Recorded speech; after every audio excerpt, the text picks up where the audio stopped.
Good morning, all dear students. Let us start discuss about your 9th chapter tit for tat. ये एक phrase है tit for tat, यानी जैसे को तैसा, यानी जैसा अगला आपके साथ व्यवहार करे सेम वैसा ही व्यवहार आप उसकी तरफ भी करें, उसको समझाने के लिए, उसको सिखाने के लिए। इसी का मतलब होता है टिट फॉर टैट। बहुत ही इंटरेस्टिंग लेसन है। इसमें एक इंडियन और एक इंग्लिश मैन के बारे में बताया गया है, जिसमें एक इंडियन ने इंग्लिश मैन को कैसे एक सीख सिखाई, इसके बारे में हम लोग पढ़ेंगे। उससे वो बदला लेता है, जैसा वो उसके साथ करता है सेम टिट फॉर टैट वो भी करता है। देखें कि क्या है इस स्टोरी में ऐसा जिस वजह से ये इतना इंटरेस्टिंग है। तो आप लोग भी पूरे जोर शोर के साथ बैठ जाइए, बुक खोल के 9वां चैप्टर टिट फॉर टैट, और साउंडली आप लोग इसका प्रोनाउंसिएशन करते हुए पढ़ते जाइए लेसन को। It was the time when India was struggling for freedom. ये कहानी उस समय की है जब हमारा भारत स्वतंत्रता के लिए संघर्ष कर रहा था। स्ट्रगलिंग मतलब संघर्ष करना, फ्रीडम मीन्स स्वतंत्रता। ड्यूरिंग दिस टाइम, ड्यूरिंग मतलब होता है दौरान, यानी समय की बात की जा रही है। ड्यूरिंग दिस टाइम यानी उस समय के दौरान many Indians fought bravely with the British but without indulging in violence. उस समय में यानी उस समय के दौरान जब इंडिया में स्वतंत्रता के लिए संघर्ष छिड़ा हुआ था, तो बहुत सारे भारतीय बहुत बहादुरी के साथ लड़ रहे थे। किसके साथ?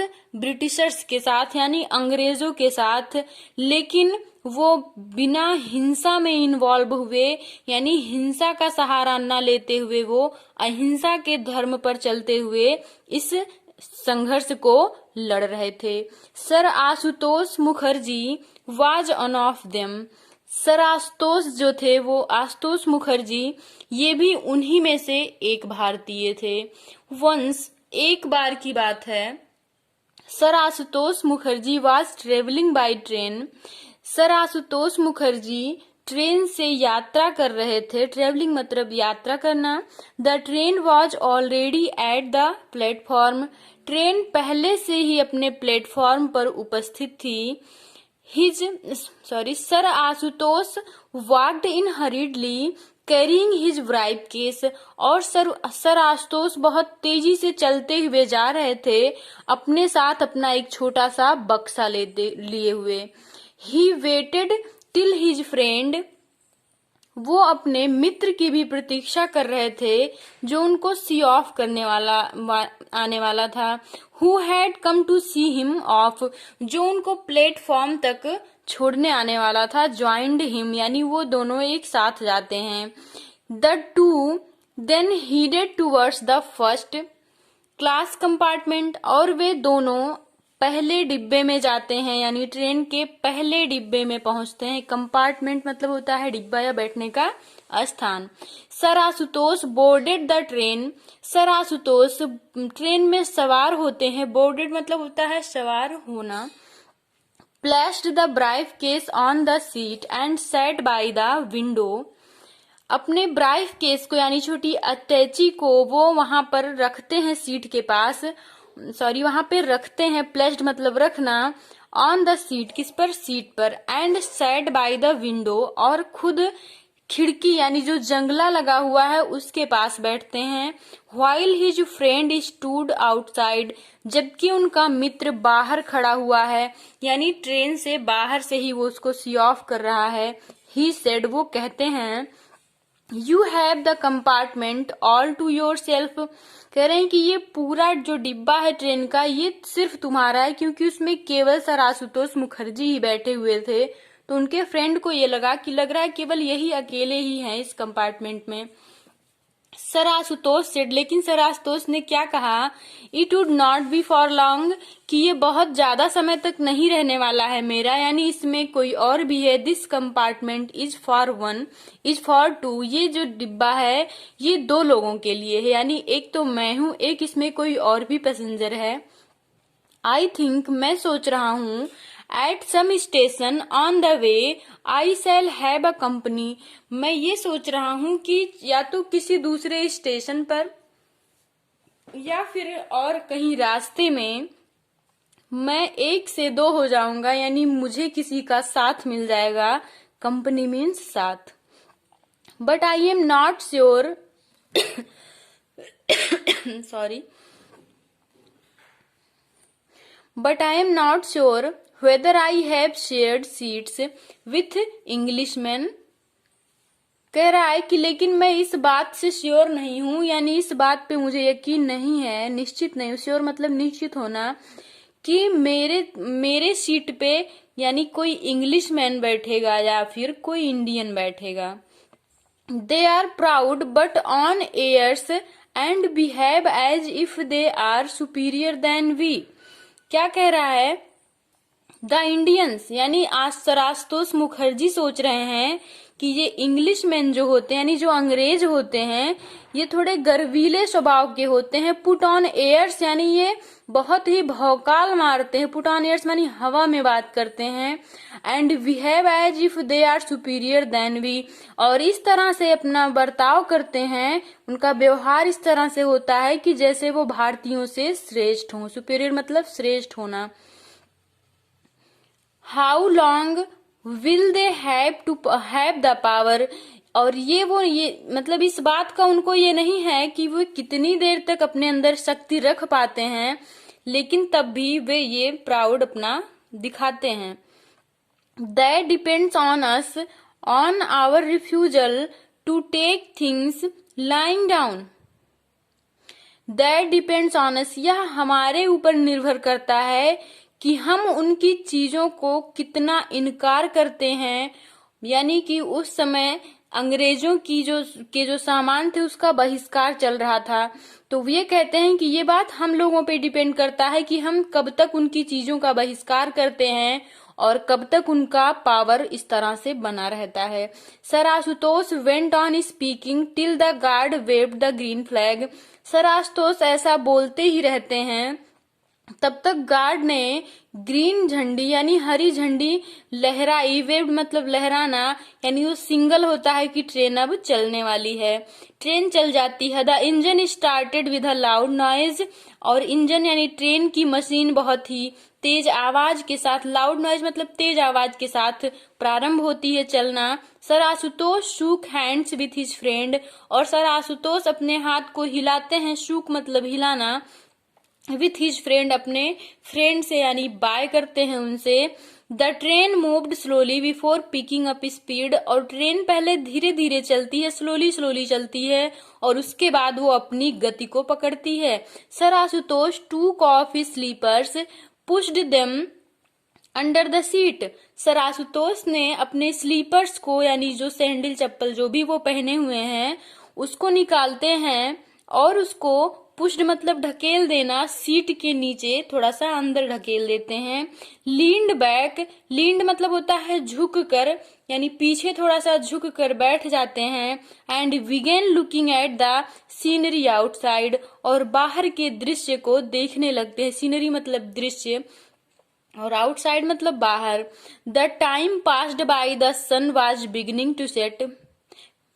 टू सेट, यानी धीरे धीरे समय बीतता गया और अब शाम का समय आ गया था, यानी सूर्य के छिपने का समय आ गया था, गोधूलिका होने वाली थी।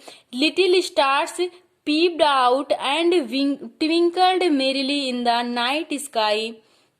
छोटे छोटे स्टार्स यानी छोटे छोटे तारे, पीप्ड आउट यानी झांकने लगे थे, एंड ट्विंकल्ड और टिमटिमाने लगे थे खुशी के मारे, इन द नाइट स्काई यानी रात के आकाश में।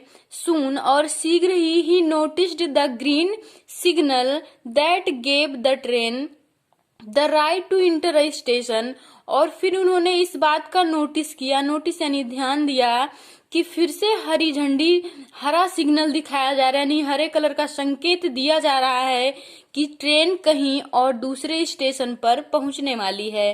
The train crawled into the station, और ट्रेन जैसे ही दूसरे स्टेशन पर रेंगना शुरू करती, क्राउड मतलब रेंगना, it stopped at the platform, और फिर प्लेटफॉर्म पर रुक जाती है। A new passenger got down, कुछ नए, a few strangers got down, यानी कुछ यात्री नीचे उतरते हैं। अदर्स फ्यू गॉट इन, और कुछ ऊपर चढ़ते हैं ट्रेन में।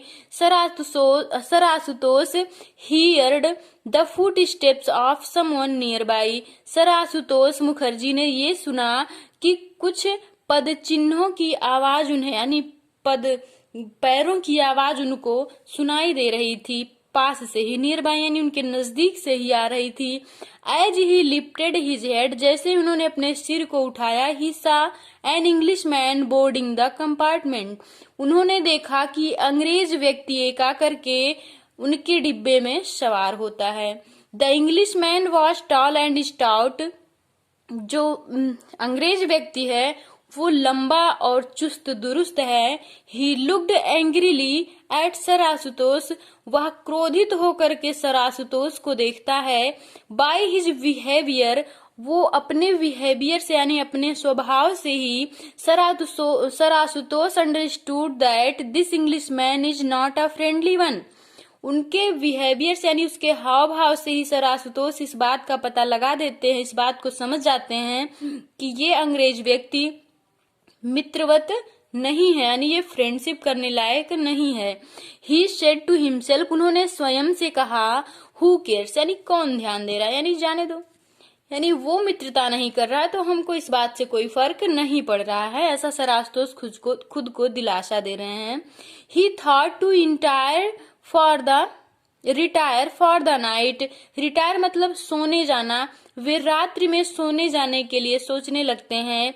He made a make shift pillow, उन्होंने अपने एक सॉफ्ट सा पिलो बनाया। Out of his bribe case, यानी अपने ब्राइब केस से निकाला, और wrapped it in a thick towel and placed it at one end of the birth, यानी अपने ब्राइफ केस में से एक टॉवल निकाला, टॉवल मतलब तौलिया, जो मोटी सी थी तौलिया, और उससे उस ब्राइफ केस को रैप्ड कर दिया, यानी उस पे लपेट दिया, और इस तरह से उसको बर्थ यानी सीट के एक हिस्से पर रख दिया। He rested his head on the pillow, और अपने सिर को उस ब्राइफ केस के बनाए हुए पिलो पर रख दिया। With his back to his fellow traveller went off to sleep, और उनके बाद उनका जो फेलो ट्रेवलर था यानी सहपाठी जो था उनका, जो साथी था उनका, वो भी सोने के लिए चला जाता है, यानी वो भी वहीं पे सोने वाला है। The Englishman took out a book from his bag and began to read it, वो इंग्लिश मैन यानी वो अंग्रेज व्यक्ति एक बुक निकालता है अपने बैग में से और उसको पढ़ना प्रारंभ कर देता है। आफ्टर फ्यू मिनट्स, और कुछ ही क्षण बाद, ही यार्नड, उसको भी जम्हाई आने लगती है। Put the book aside, book को एक तरफ रख करके, spread his bed on the birth, और अपने उस पे बर्थ पे एक बेड लेके आया हुआ है, यानी कुछ चद्दर मोटा सा जिसको फैलाता है, and got ready to sleep, और सोने के लिए तैयार हो जाता है। He removed his coat and tie and hung them on the hook, वो अपने टाई और कोट को, यानी जो जैकेट पहना हुआ है उसको निकाल करके एक हुक मतलब खूंटी या कांटी लगी हुई है उसी पे हंग कर देता है, यानी टांग देता है। ही टूक off his shoes and pushed them under, और अपने शूज को निकालता है और उसको भी अंदर ढकेल देता है, यानी बर्थ के नीचे उसको भी ढकेलता है। The seat at the same time his eyes fell on Ashutosh slippers, और उसी समय जब वो अपने स्लीपर्स को सीट के नीचे ढकेलता है तो उसकी आंख आशुतोष के स्लीपर्स पर पड़ती है। और अब ये कहानी आगे और भी इंटरेस्टिंग होने वाली है कि वो, ये देखिए, आशुतोष के स्लीपर्स के साथ क्या करते, उसको जंगले से उठा करके फेंकने वाला है, और इसी का बदला लेगा sir Ashutosh in English man से, तो देखते हैं हम लोग कल नेक्स्ट वीडियो में कि आगे वो क्या करने वाला है इंग्लिशमैन के साथ और इंग्लिशमैन इंडियन के साथ। तो अच्छे से ध्यान से पढ़िएगा, मैंने एक एक वर्ड का अर्थ क्लियर किया है आप लोगों को, और उस अर्थ को लिखते भी चलिएगा आप लोग कॉपी में। Thank you.